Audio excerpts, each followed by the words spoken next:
Crosstracks case management system. That is what we are talking about today. Are you using a case management system? What are you waiting for? If you don't use a case management system, you really need to look into implementing that into your business regimen. I've been at it with Crosstracks now a little over a year, and it's just been a game changer for my business. They are SOC 2 certified, SOC 2 Type 2 certified. If you don't know what that means, it means that their encryption system is second to none, and you have to go through a whole screening process to figure out if you can even qualify for that, and they have. So you know with certainty your data is being protected. I don't think there's another case management system out there that offers that same ability to have the SOC 2 Type 2 certification. As you guys know, I've been singing the praises of Crosstracks, and I really believe in this product, and I believe you should check it out. Contact Brad, contact Pat, one of the team members over there, and see if it's right for you. Crosstracks case management system, check it out today. Are you overwhelmed with your current caseload? Could you use some help with your skip trace assignments? With Merlin Locate Services, rather than adding staff, you can add an entire skip trace department of licensed private investigators who specialize in skip tracing. Check out merlinlocate.com today. When you work with Merlin Locate Services, you bring on a valuable experience and trusted extension to your team. Want full data access without a site inspection? IRB Search gives you full Social Security numbers, dates of birth, up-to-date contact info, and so much more, without the inconvenience or cost of an inspection. As an added bonus, you can access IRB data on any device in any location. You'll always have the best data anytime, anywhere. Visit irbsearch.com and use exclusive promo code PIPOD2021 for a free trial and 100 credits. Offer available for new and returning customers. Welcome to PI Perspectives. Today, we're changing it up just a little bit. Jim Nanos from PI Magazine and PI Gear has been teaching on surveillance assessments at recent conferences. Jim agreed to come on and give a recorded version of this teaching. This episode, no breaks, so please stick around to the end to hear from a few of our sponsors. And if you want to get the full experience of this episode, and I urge you to do so, check out the YouTube version with video to the slideshow, and you can see Jim and Matt in all their glory. We hope you enjoyed this version of Surveillance Assessments. So please welcome Jim Nanos and your host, Private Investigator Matt Spare. Here we are at the next episode of PI Perspectives. This is Matt Spare, your host.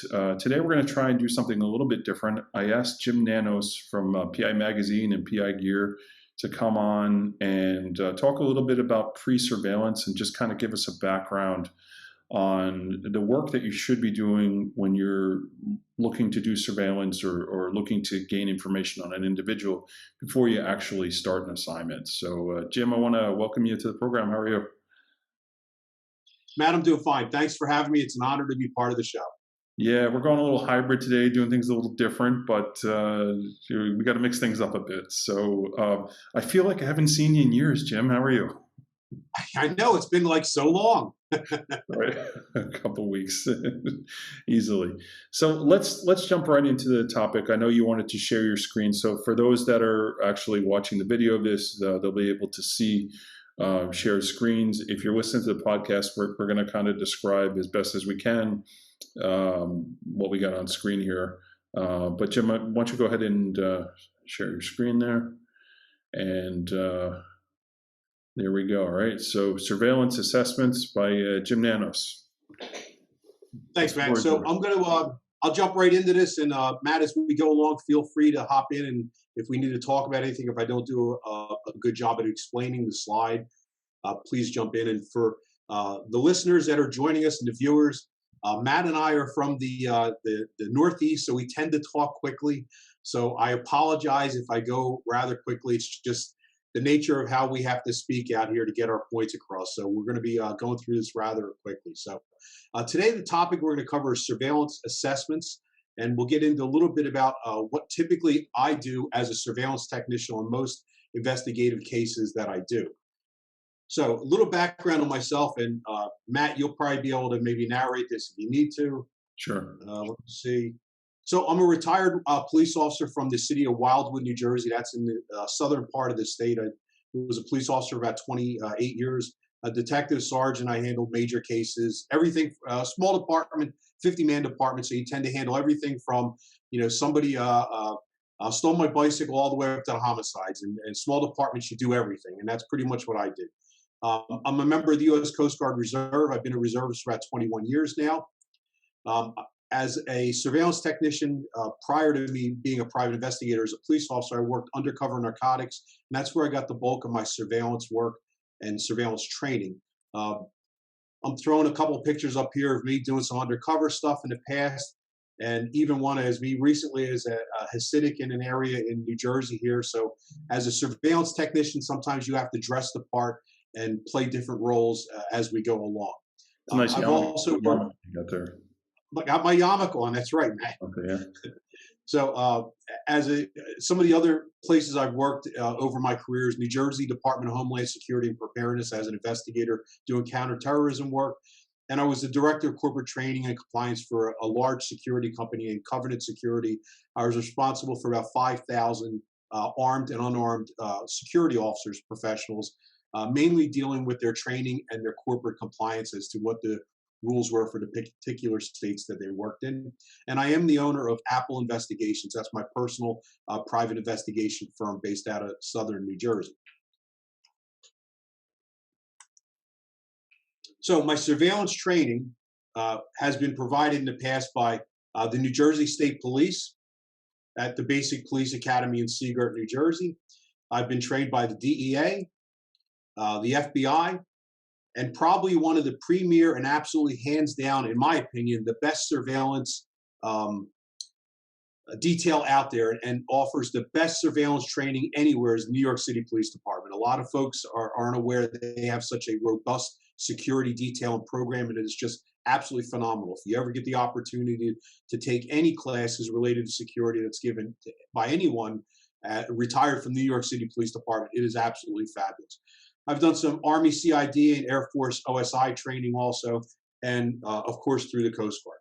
So a couple shots of me there. In case anybody did doubt it, I was the original Huggy Bear. For those people looking at YouTube, you'll see I dressed like Huggy Bear before Huggy Bear, and Snoop Dogg dressed like Snoop Dogg. So getting into the meat and the potatoes of the class. So as a surveillance technician, we have an ethical and professional conduct that we must follow. All surveillance and investigations must be conducted in an ethical and lawful manner. It is the investigator's responsibility to be familiar with all applicable federal, state, and local laws related to the conduct of investigations. That includes whether you're able to record audio in certain situations if you're doing undercover work, or whether you can't record audio in your state. In New Jersey, we're a one-party state, so we can record audio during covert contacts. There's some states you can't. It's your responsibility to check that, and you really need to find out before you start doing those types of surveillance jobs. As it relates to privacy, these are some rules that I think are best practices and what I follow with my private investigation firm. When it comes to privacy, there's some basic rules that I follow. I will not, or I like to say there's within a person's residence or other private residences, you should not be doing surveillance. So you shouldn't covertly or pretext into somebody's house and try to do a surveillance detail in someone's house. That's just off limits for me, and it's something that could probably get you in trouble both legally and definitely when you take your case, if you should have to go to a deposition or a court hearing, opposing counsel is really going to hit you hard on that if you were somehow to pretext your way into somebody's house and do some sort of surveillance. So within a person's residence or other private residence is just off limits for me when it comes to surveillance. Personally, I do not do surveillance within a privacy fenced-in area or yard. And the reason I throw this in there is I know a lot of folks that will say if they're outside in the backyard, they're free game. I personally don't follow that.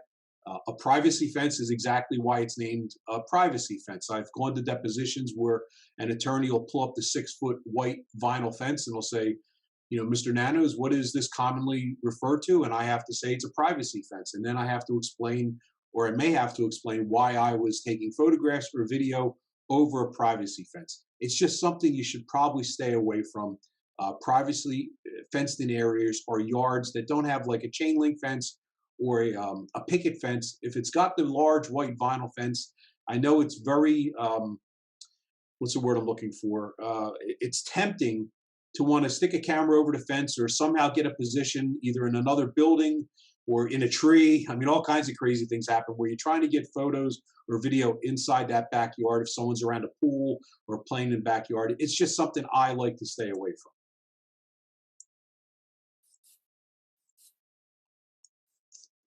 Inside a bathroom, locker room, or changing room.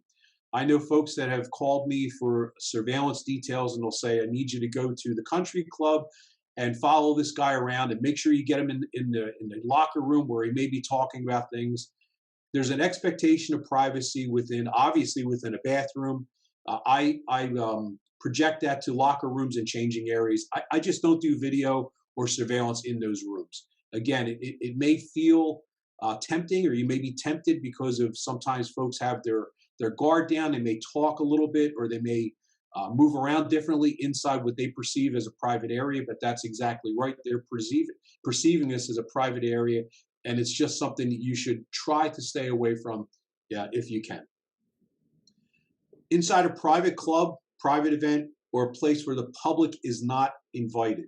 I've often had cases where folks will, attorneys or a client will call me up and say, hey, they're having an event, a wedding is something that comes to mind. We want you to get in there and try to get some video of the claimant dancing or interacting with somebody or who that person is with as far as date or escort wise. And it's just something I don't do. I will not go into a privately held event inside a club or someplace where the public is not invited. Again, it just gets you possibly in a position where you don't want to be. As an illustration, I did do a case recently where there was an outdoor wedding at a public venue, actually along the docks down here in Cape May, a restaurant that had a large dock outside, and the entire wedding party was outside on a dock posing for photographs. I had no problem with that. They were outside. I was in a public area where I could just walk up. I didn't have to go into the restaurant or be invited or have an invitation. That would be okay. So every situation may be a little unique. You need to really give it some thought and think, am I able to be here legally? And how will I defend that? Maybe I'm using the air quotes here, but how do I defend that if I have to go to that deposition? How did I get find my way inside this building? Did I have to lie to somebody? And there may be nothing illegal about that, but it definitely may put you in a tight spot. So you want to consider that when you're looking to do surveillance inside a private venue. A restaurant's a little bit different. You go in, you purchase dinner, you're sitting at a table. I'm okay with that. I don't see a problem with that. But I go back to the private wedding or the private event, like a graduation event or something along those lines, where you have to be invited. Not anybody from the street can just walk in and sit down and grab a table. This is one that I often get feedback or blowback from the folks that are out there doing workers' comps, and I do worker comp cases also. I will not do surveillance inside or within a medical facility, such as a doctor's office or a hospital. I stay away from office visits, IMEs, therapy and rehabilitation. I have no problem following somebody from his residence or her residence to the doctor's appointment, but I will not go inside and try to sit in the lobby and get video or audio of that person filling out paperwork or interacting with staff or just trying to make some sort of contact with that person. Again, although there may not be nothing technically illegal about going into the doctor's office and sitting in the public lobby and obtaining video, it's just something as a best practice I don't do. I stay out of that. I'll sit in the parking lot and I'll get all the video I can of him or her going in and coming out, but I just will not go inside and try to get that tempting video from inside the doctor's office. It just doesn't feel right. You're going to have to explain that. So Jim, even the waiting area, you would stay away from that? I do. And again, I don't think there's anything legally that says you can't go in there. Obviously, there's HIPAA rules, and I always get into that, I'm going to say argument, but discussion with folks where if I'm sitting there and I'm recording and that person happens to discuss something with medical staff and it's recorded, it just gets in that one of the gray areas, Matt. And what I like to do is I just stay out of there altogether. Yeah, I'll plus video him or her with the going other, in. I'm sorry, with the other people that are in there too, like you got to be careful of that too, picking up their conversations. That's correct. Or just showing that they're in there for treatment, because depending on the type of doctor's office or the type of treatment that place gives, and I'm thinking, or provides, I'm thinking maybe like a drug rehabilitation center. If you're in there and I'm trying to show the claimant is in there at a drug rehab and I happen to videotape 5 other people in there, the inference could easily be drawn that they're in there for some sort of drug treatment. And again, is there anything technically illegal about it? Probably not. But as a best practice, I just stay clear of doctors' offices inside, and I just won't get myself in trouble. And if I do get a client that says, I want you to do that, and they press me for it, I just tell them I'm probably not your guy, because it's just a company policy that myself and Jack Russell have developed over the years, and we just don't do it. It's just a recipe, I think, for disaster. Gotcha. I can extend that to the next line there, which is displayed, which is attorneys. I will not follow somebody into an attorney's office, whether it's a one-person office or a large corporate setting with a dozen attorneys working out of the same office. Again, I just think that's pushing the envelope. I'll record them or video or follow them to the attorney's office from the attorney's office, but I won't follow them inside the office. Again, it's just something that doesn't feel right, and I think you have to do some explaining if you have to go to a deposition. And again, I don't think there's anything illegal with it, but it just doesn't feel right. If it doesn't feel right, just don't do it. When in doubt, seek legal guidance. Almost all the cases we're doing, we're probably going to be working with counsel. And when in doubt, ask counsel. And I like to ask counsel via email so that there's a record of what counsel advises me to do or not to do. And there's some sort of a paper trail that I've asked the question. So when in doubt, seek legal guidance. And I don't mean you have to go out and retain an attorney. Run it past the attorney who's handling the case for you or who you're working for. So with all that stuff done, the disclaimers, let's get into who does surveillance work.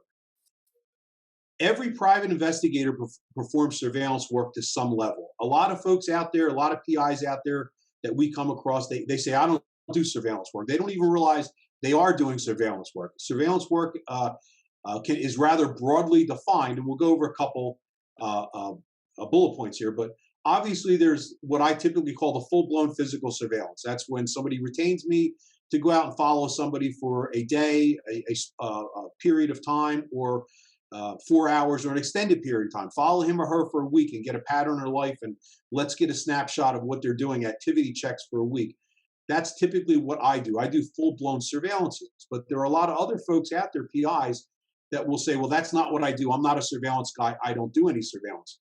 But they may do a neighborhood check. They might do a car and asset check. They say, I don't do surveillance, but I drive past somebody's house and I check to see what cars are out there. Or maybe I'll go by and get a couple photographs of the house, or if there's a boat in the yard, because somebody's retained me to do some asset verification or asset identification.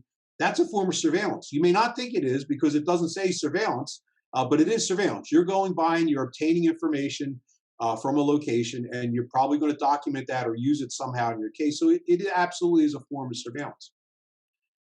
This is what I call the is he home checks. I'll get a client who'll call me up and say, look, I need you to go by and say, is he home? Or find out, is he home? And that typically is go by and look and see if there's a car there, or when the car comes and goes. And you don't realize that's a surveillance detail. Attorneys will call me and say, look, I just want to try to figure out what this guy's work schedule is. Can you just do some drive-bys and see when is he home? That is surveillance. Again, drive-bys, I get a lot of clients that will call me up and say, I just need you to go by, drive by the house, get me a layout of what the place looks like. Is it a seasonal home? Is the house even still there? Unfortunately, a lot of us all tend to rely on Google Earth, and sometimes that information is dated. So I'll have attorneys will call me up and say, I just need you to go by. This is a case out of Philadelphia or New York City. Just drive by and get me a couple photos of the house or the business. And I want to get some documentation of what signage is on the business, who's actually advertising on the business. It's a drive-by. A lot of folks will view that as, oh, it's just a drive-by, but it is a form of surveillance. Surveillance camera deployments. I do drop cameras and I do covert surveillance and remote access cameras. And that is obviously that's surveillance, but you're going to have to do some pre-surveillance before you go out and place a camera. And we'll talk about what I use as a best practice in a process in a few minutes.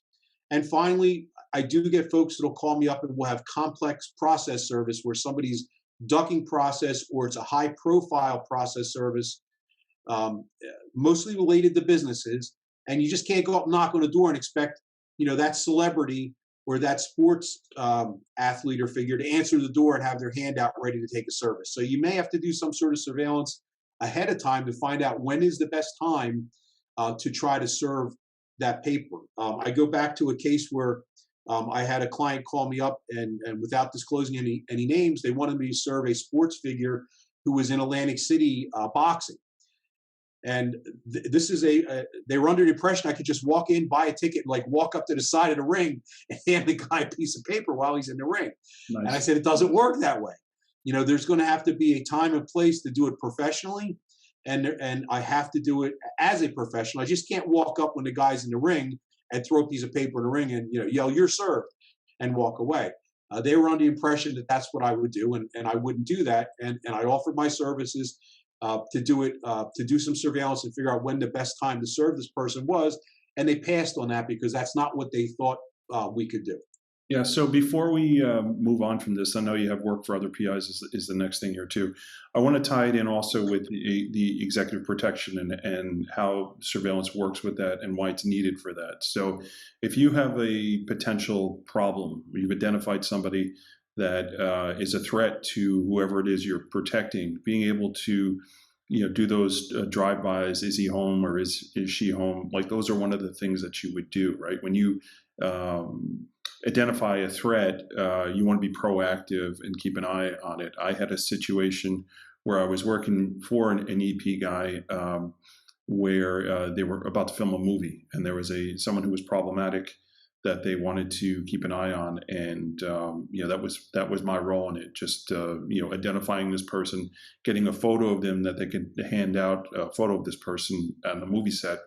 If this person decided to show up to where they were filming, they would know what this person looked like. So that is another aspect to it. It is part of the executive protection role. And something that you can implement in your services if you do that type of work, right?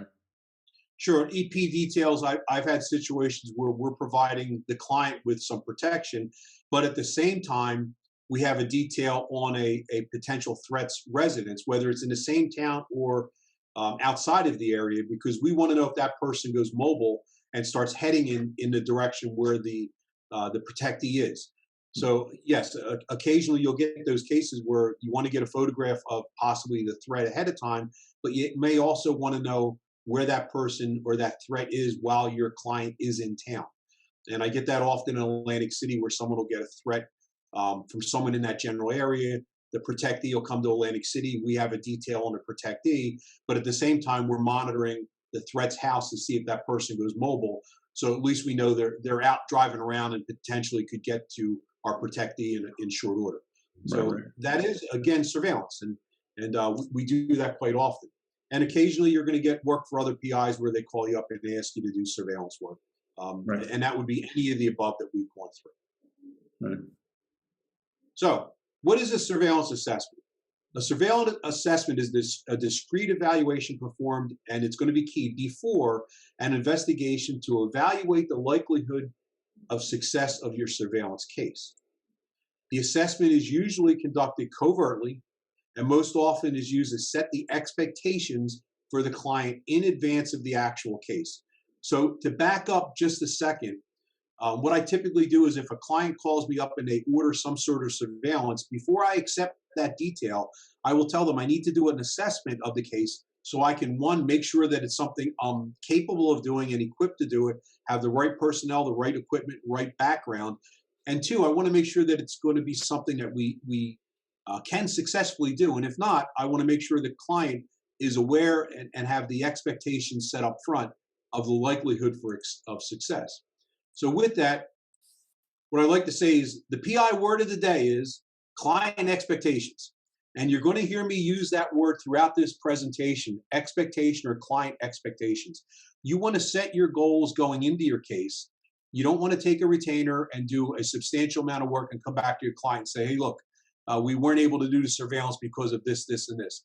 Set those expectations ahead of time in advance. And you do that through an assessment of the surveillance. So it's a pre-surveillance, if you would, and you want to go through the detail with all the information and make sure that your client is aware of, whether that's an attorney or a direct for client case, that he or she has a reasonable expectation of what you're going to be able to provide and if you're going to be successful.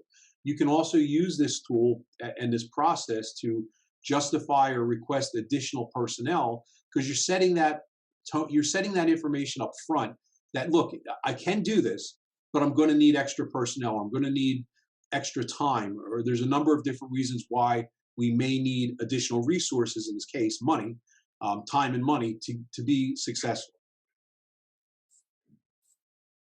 So when is a surveillance assessment needed? Always. And in case you missed that, always. There's not a single case that comes into your shop that involves any form of surveillance that you should not be doing some level of assessment before you book that job and take that job and start running the case. You always need to do an assessment to set the expectations right up front in the case so that everyone knows what the difficulties are and how we're going to be able to get around them. One of my sayings is, there is no impossible surveillance. There's only impossible budgets. And if a client books you to do a job that is a very, very difficult surveillance, the time to identify it as a difficult surveillance is not halfway through the detail when you've gone through 1/3 or 1/2 of the retainer.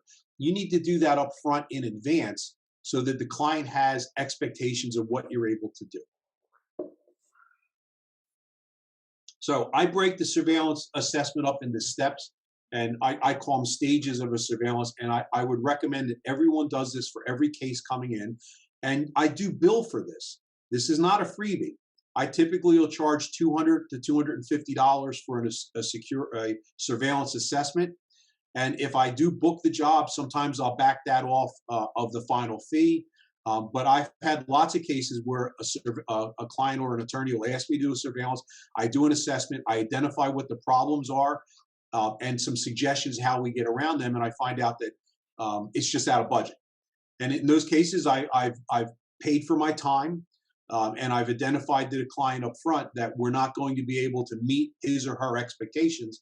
And while that may seem counterproductive from a business standpoint, I've had lots of clients that come back to me, specifically attorneys, and say, you weren't able to do the last job, but you were up front and you said, here's the reasons why. And ultimately, you saved us money because we didn't spend thousands of dollars to find out that you weren't able to do the surveillance because of the identified difficulties.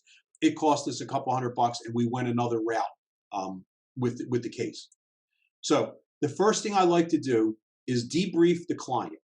And this is critical.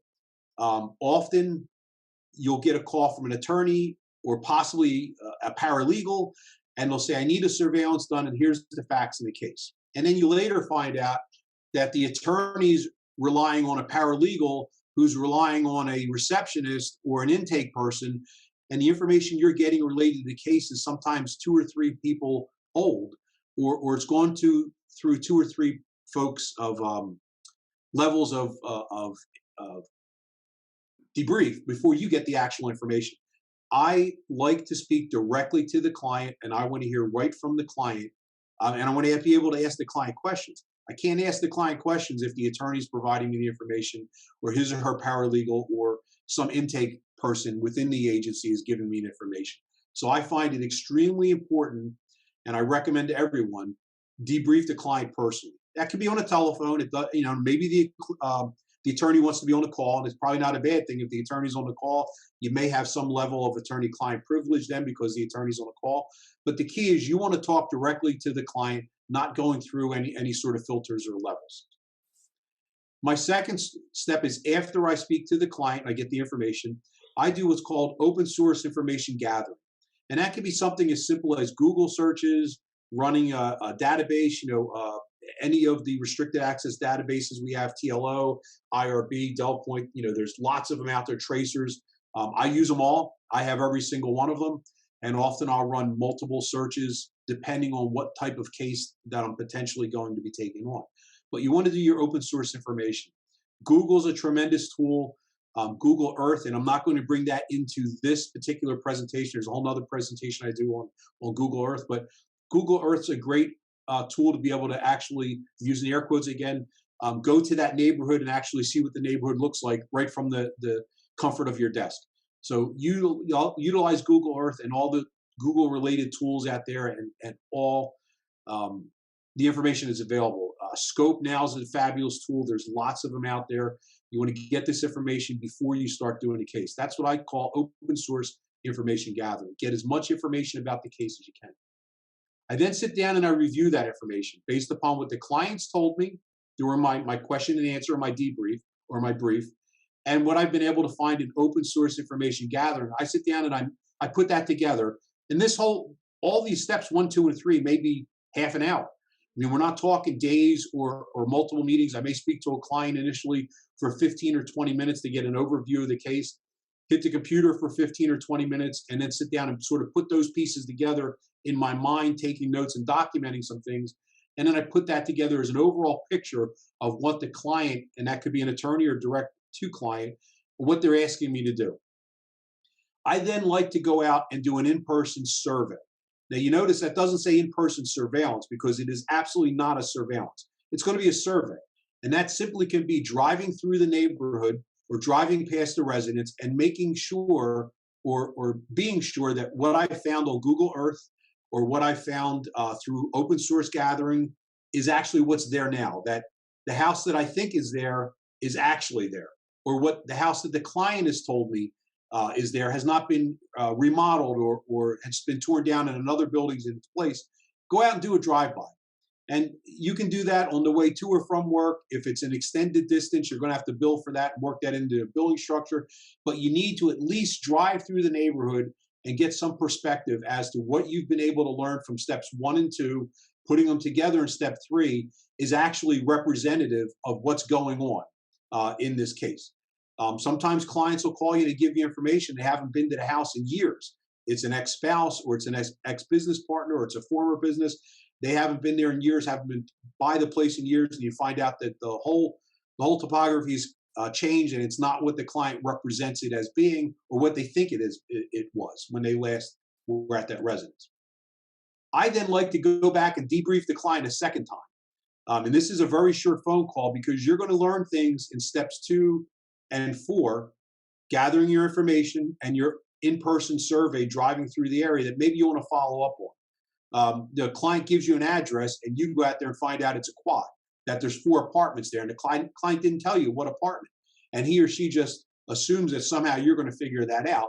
But you want to be able to have the ability to call the client back and say, look, I went by there and I have these 4 questions about the property. I noticed that it's not what you described. It's changed, or it's a quadruplex. Which apartment they live in, top, bottom, front, and back.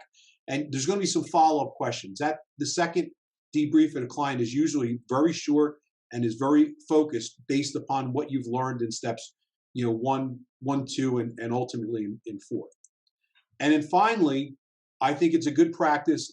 I do a final review and a written assessment. Typically, this is just a 2-page document. And the front page is basically a disclaimer. And the second page, which has the meat and potatoes of the assessment, is simply going to have what I see as the difficulties in the case and some suggestions that I have maybe to get around those difficulties. And I bill for this. And the reason I produce a final report is you're going to charge somebody money for your assessment. You've got to produce a product. You simply can't make a phone call and say, this is what I found. You have to produce, or you should produce, some sort of written assessment or a final review. Now, some attorneys will tell you, don't do that. And if they don't want you to do that, that's fine, but have them put that in writing that you're not going to produce it. And then you just, make a case note that you verbally provided that to the client or the client's counsel. But I like to produce that final review and written report. And that'll include maybe 1 photograph of the location where I'm going to be doing the surveillance at, just to document that. Sometimes your case is going to end right there, where you've identified circumstances that the client can either not control or can't afford to get around. He or she won't have the resources, or the attorney says, well, based upon what you found, I don't think this is going to work within the case. And if that's the case, then you move on. But you've covered your costs and you've produced a product, and the client, again, has expectations before you go out and start working that job as to what the chances of success is going to be on this particular surveillance, and if there are difficulties, how you think you can get around them. One that comes to mind is there's occasion where they'll want you to do a physical in-person surveillance, and for whatever reason, you're not able to obtain a posting position to do a surveillance on that residence. And there's a number of reasons. We could go on all day about reasons why you can't do a surveillance at a location. However, maybe there's a possibility you can put a remote access camera there. So in my assessment, in my review, I'll point out to the client, look, I'm not able to do in-person surveillance, but as an alternative, I am able to place a camera there that we can have remote access to. So you've given that person an alternative, not just saying, I can't do that surveillance. Or you might have to say, look, we can do that surveillance, but it's going to take 2 folks, 2 or 3 technicians, because there's multiple access points to this community or this neighborhood, and I can't cover them all. And I would just be guessing if I picked a point and hope that person departed the residence and left from that roadway. So you identify all that, you give solutions and alternatives, and you can move on. Often this is used as, even, I'm going to say upsell, but you may take $1,000 surveillance, and after you identified what your problems are and your difficulties, the client authorizes multiple investigators or multiple days, and you've been able to rationalize and request additional resources, and most importantly, explained why you need those, what the difficulties are. The time to come back to a client and say, hey, we can't find any place to do surveillance on the house, is not halfway through the surveillance. Do it up front and make sure that their expectations are reasonable at the very beginning, and your goals are set from the very beginning. So on the stages of the surveillance, a thorough and complete client debriefing before any investigation is conducted is an absolute necessity, should never be overlooked. As we said, it's very, very important you actually speak to the client. If an attorney tells you, look, I don't want you to speak to the client, do your best to say, look, I really need to speak to the client because I'm going to be asking questions that possibly you, Mr. Attorney, don't understand why I'm asking. And the one I like to use most often in my presentations is I'll ask a client, what type of coffee does the target drive or drink, or the subject drink? And while that may seem to an attorney, that's ridiculous, Jim, what difference does it make? I want to know if that person drinks Starbucks, Dunkin' Donuts, a local 7-Eleven, or a Stop and Rob. I want to know what kind of coffee they drink, because if I'm doing a surveillance and I lose that person and I see on my GPS that there's a Starbucks a block away, I'm going to go right to that Starbucks. And I've had lots of situations where I've lost somebody and I find them in line at Starbucks or parked in a parking lot. Had I not known that he or she drinks Starbucks coffee every morning on the way to work, I wouldn't have known to go back there, and I just would have started basically an expanding grid search, and I probably wouldn't have come across that person unless I was really lucky. In that particular case, I went right to the Starbucks, and voila, the person's sitting right there in line, and I picked up the surveillance and we moved on. There's questions like that you need to ask of the client. I also asked the client, does this person speed? Am I going to be following somebody who's got a lead foot, or am I going to be following somebody who drives like a little old lady and drives below the speed limit? I need to know that. Additionally, one of the ones I build into my my client debrief is I say, does the subject that we're following, have they gotten lots of speeding tickets? And an attorney's going to say, Jim, what difference does that have? And the difference is, if the subject's gotten has obtained or been issued a lot of speeding tickets, he or she's probably not paying a lot of attention to what's going on the roadway. Specifically, they don't see the police parked in the grass medium up ahead, which means they're probably not paying a lot of attention to who's behind them all either. So I might be able to pull a little closer to that person and tuck that surveillance in a little closer, because he or she's just more interested in talking on the phone or listening to music than what's going on around them outside of their car. So there's some questions like that that an attorney may not see the relevance to, but as a surveillance technician, there's a whole list of them. I get a dozen of them that I ask that will help me as a surveillance technician when I'm following somebody.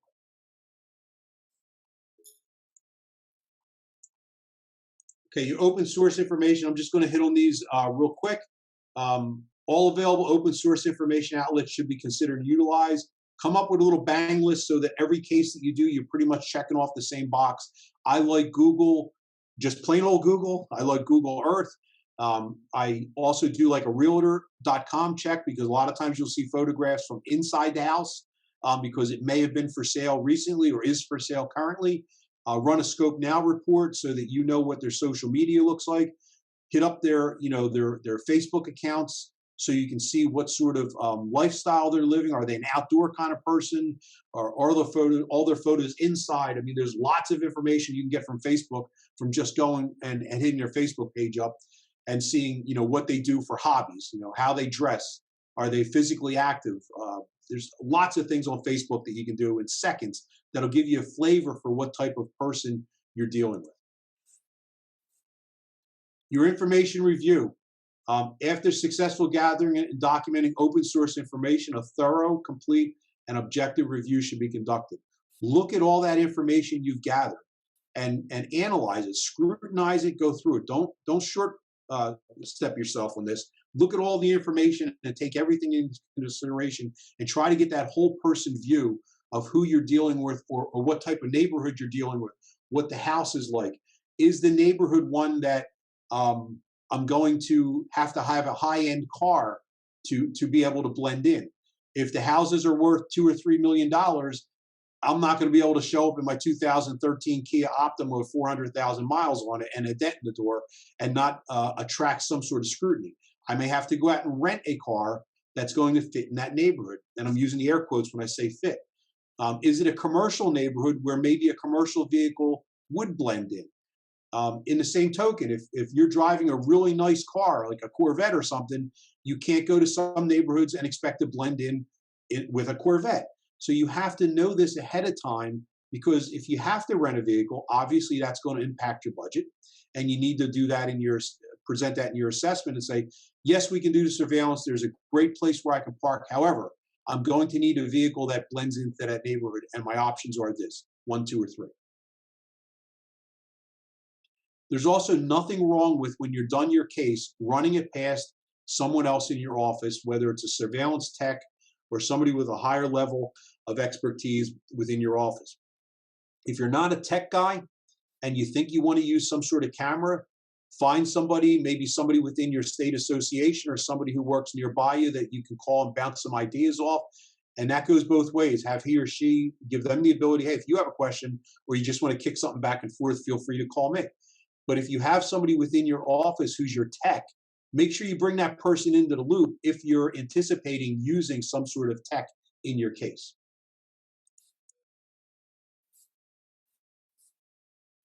Your in-person survey, front load yourself with as much information as possible before and make that drive-by. Sometimes your in-person survey may be getting out and walking through the neighborhood opposed to driving through the neighborhood. If I have the time, I love walking through the neighborhood. I'll take my little dog and I'll go for a walk in the neighborhood.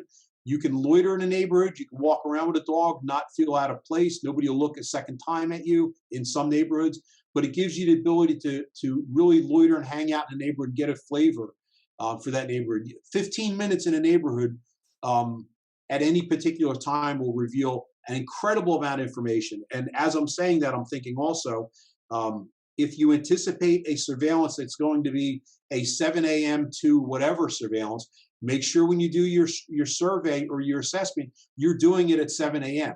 because you want to see what that neighborhood looks like. And again, I'm using the air quotes, what it looks like or the feel of that neighborhood while you're doing your surveillance at the time.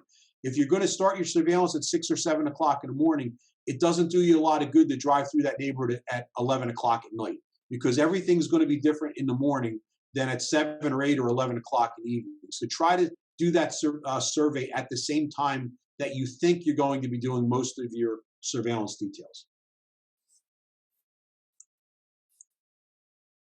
Step 5, your second, debrief your client. Again, as a second rule, I can't stress it enough. You want to have the ability to speak to your client first time and second time and debrief them with any questions you have that you've developed through your assessment up to that point. Your client may say, oh yeah, I forgot to tell you.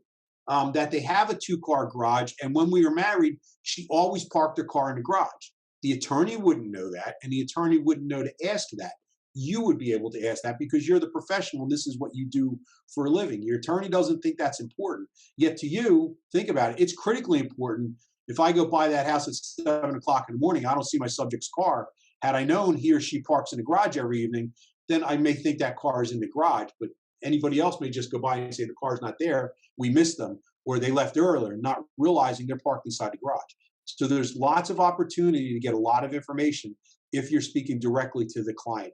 Clients will tend to give you as little information as necessary.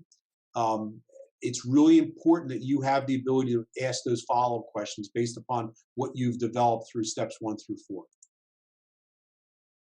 You may also find contradictory info to what's been provided.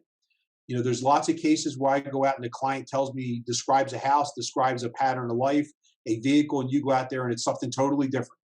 And you have to, when you're talking to your client the second time, that's when there's some clarity put to that, or it's put in context to what he or she's told you initially to what you've discovered through steps 1 through 4.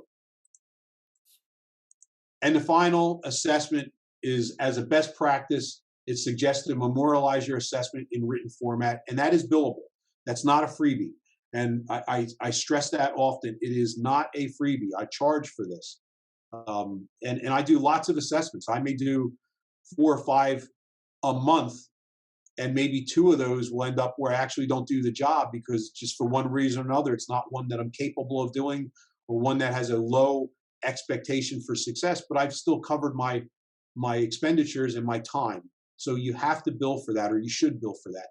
If I get a really good attorney who's a very frequent customer who sends me a lot of work, yeah, sometimes I'll throw that in for free, or I'll work it into the overall billing, or I'll do him or her a favor, and I'll go out and do it. I'm not going to say, never say never, and you should try to bill for this all the time, but there's going to be situations where you just can't bill for it, or you don't want to bill for it. But as a general practice, I bill for this unless it's a very, very good customer that I work with all the time.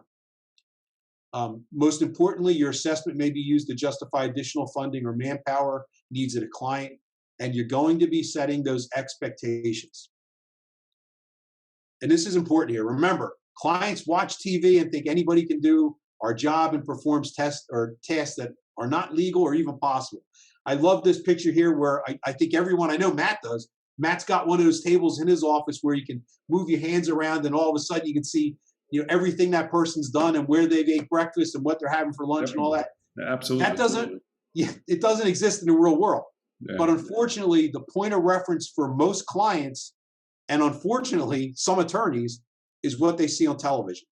And they think that we have the ability to have this sort of equipment in our office and we can do this sort of thing. You need to set the expectations, and you need to set that as soon as possible going into the case. Let them know what you can and what you can't do. Yeah, definitely. Hey, Jim, we're gonna wind down here. I know this was great. The whole surveillance assessment here. This is a lot of info, and you packed it into a short amount of time. So I really appreciate that. This was great. Can you give just a final parting shot here for folks that are doing this work, even on the EP level, Sure. To the private investigator, and then we'll wind things down here. So the parting shot is the summary is up there. The 5 to 6 stages are debrief a client, open source information gathering, information review, in-person survey or survey of the location, your second client debrief, and the final review. Don't shortchange yourself. Know what you're getting into it with the surveillance before you get into it. And again, make sure that you set the expectations for your case up front with your client or with the attorney. That is so important. You don't want to do that halfway through or at the end of the surveillance say, look, I wasn't able to get anything, and here's why I didn't get anything. Had you told them up front, you maybe would have been able to go a different route. So if anybody ever has any questions, feel free to give me a call. Matt will have my contact information. I love to talk surveillance. This is all I do, or mostly what I do. I love this sort of stuff. So give me a call sometime and I'll talk to you off on the phone. Yeah, let's plug your podcast too, Jim. Oh, in our podcast, we have PI Magazine, the podcast, and we're launching Surveillance Tech. Will be coming up pretty soon. It'll be a separate standalone podcast just for surveillance. And Matt's got a great podcast, and I love his, and we all listen to each other's.